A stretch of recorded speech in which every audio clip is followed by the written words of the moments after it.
બોટાદ ખાતે વિશ્વ હિન્દુ પરિષદ તેમજ બજરંગ દળ દ્વારા વૈષ્ણોદેવી મંદિરે બનેલા આતંકવાદી હુમલાના વિરોધમાં પુતળા દહન કરવામાં આવ્યું।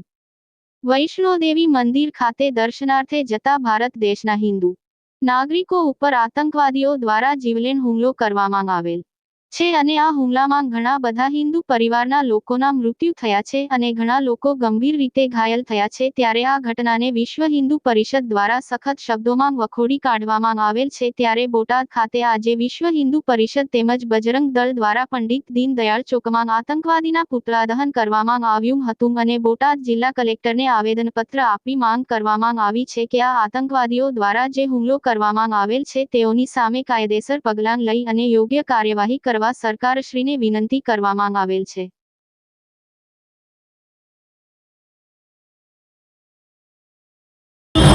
जय श्री राम।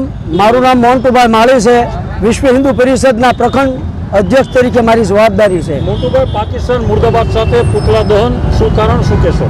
केम रोष आटलो? જ્યારે વૈષ્ણોદેવી યાત્રામાં જો કે આપણે હિન્દુ સમાજની કોઈ પણ યાત્રા હોય આ પાકિસ્તાની જેહાદીઓ આતંકવાદીઓ કાયમ ટાર્ગેટ બનાવી રહ્યા છે। તો આજે વૈષ્ણોદેવી યાત્રામાં 10 યાત્રિકોને જીવલેણ હુમલો કર્યો છે આતંકવાદીઓ પાકિસ્તાનના।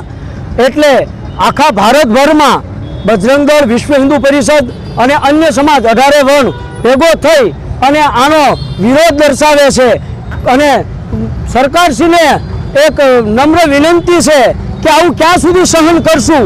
હિન્દુ ભાઈઓને ક્યાં સુધી સહન કરવાનું છે? આ એક આતંકવાદી આપણા એક હિન્દુને મારે તો જ્યારે 10 આતંકવાદીનો ખાત્મો થાય તો જ એને ખબર પડે।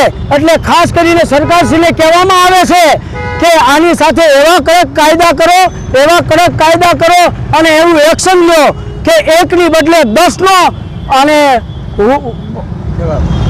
પ્રયાસ થાય।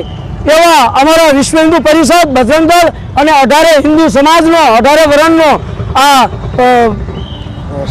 ઘોષ છે।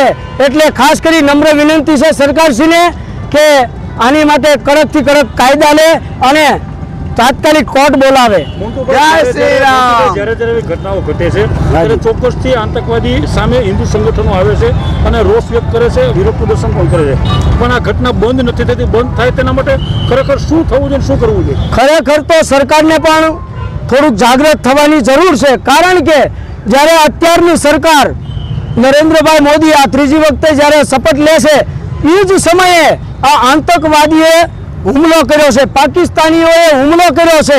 તો આનો જવાબ એવો જ હોવો જોઈએ કે જેમ કે પહેલા સ્ટ્રાઇક થઈ હતી નરેન્દ્રભાઈ મોદી દ્વારા એવી ફરીને આ 10ની બદલે 100 નહીં, હું તો કહું છું 1000 આતંકવાદી મરવા જોઈએ, ત્યારે ત્યાં હિન્દુસ્તાનને શાંતિ થાય છે। ત્યારબાદ હમણાં બીજી વાત ઘટના બની છે કે પોલીસ પર હુમલો કર્યો, કાલ સવારે મિલિટરી ઉપર હુમલો કરે, એટલે આનો એવો જ જવાબ મળવો જોઈએ। જય જય શ્રી રામ।